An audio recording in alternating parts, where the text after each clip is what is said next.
À force d'avoir connu énormément d'animés divers et variés, je me suis dit qu'il fallait intervenir sur ce dernier. Alors là, pour le coup, on est totalement le cul entre deux chaises. Je vais parler de Harry Fureta. Alors, pour simplement faire simple, en fait, on est typiquement dans tout ce qui est d'un côté, au fil des saisons, tout ce qui est une horreur dans l'isekai, c'est-à-dire l'isekai classique avec une personne totalement noob qui a un pouvoir en l'occurrence totalement inutile dans son nouveau monde. Il est synergiste, donc il revient être un artisan et qui va se finir par se faire trahir pour le cœur d'une femme et qui va se retrouver à penser à fermer comme un fou jusqu'à ce qu'il devienne surcheaté.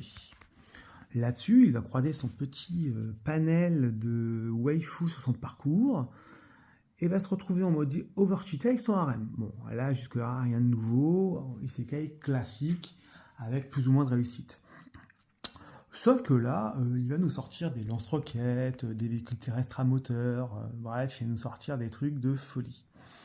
Derrière, tout ce qui nous transmet de classique et de ce que moi je déteste en isekai, et ce qui fait qu'on déteste ce type-là, c'est qu'il n'y a pas d'évolution du personnage.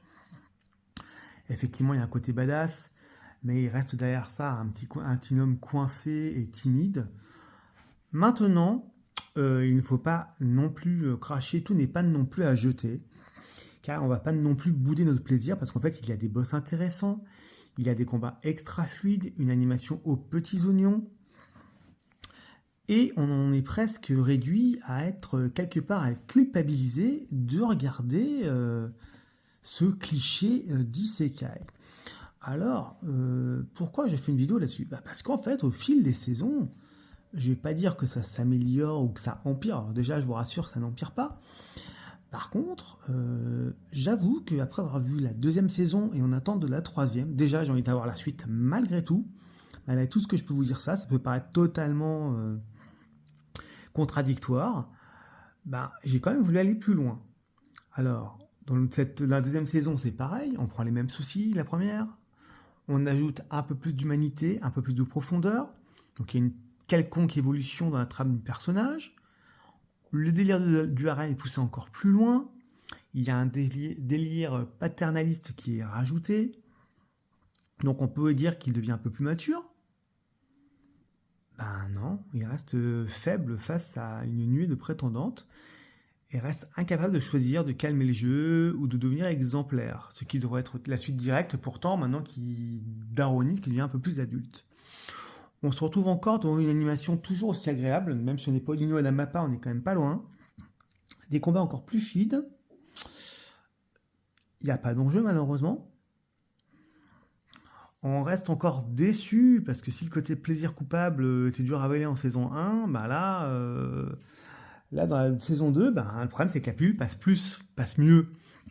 Il y a de plus en plus de clichés. Bon, on rajoute un semblant de maturité.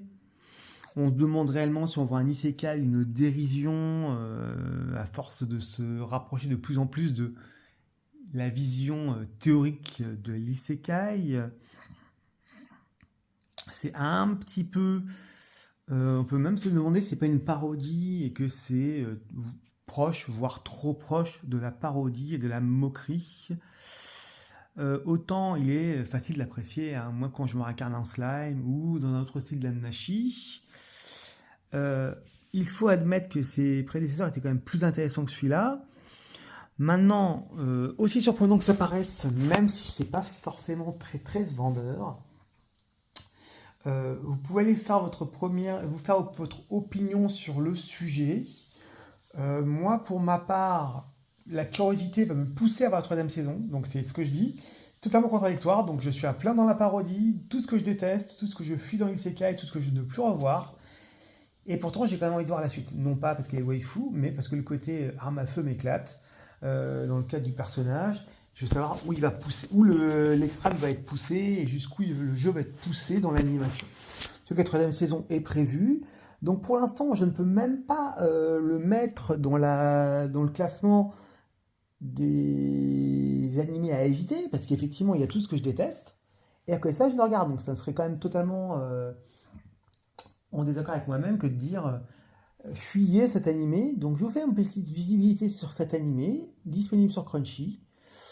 La meilleure façon, faites-vous votre propre idée, faites-moi votre retour, parce que j'arrive toujours pas, après la deuxième saison, à me positionner sur cet animé.